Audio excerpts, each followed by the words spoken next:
नमस्कार मैत्रिणींनो, आज मी तुम्हाला दाखवणार आहे ब्युटिफुल असं ब्लाऊज जे की संक्रांतीसाठी तयार केलेलं आहे। हे पहा, बॅक साईडला बोट नेकमध्ये ड्रॉप शेप दिलेला आहे आणि छोटंसं बटन फॅब्रिकचं बनवलं आहे।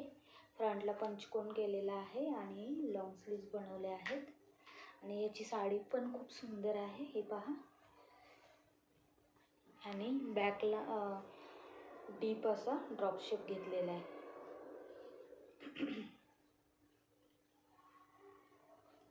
आता संक्रांती असल्यामुळे ब्लॅक कलरमध्ये वेगवेगळ्या डिझाईन्स तुम्हाला ह्या वीकमध्ये पाहता येणार आहेत, ज्या की मी कस्टमाइज करणार आहे नवनवीन। अशीच नवनवीन डिझाईन पाहण्यासाठी माझ्या चॅनेलला लाईक, शेअर आणि सबस्क्राईब करा मैत्रिणींनो, आणि तिळगुळ घ्या, गोड गोड बोला। Bye bye.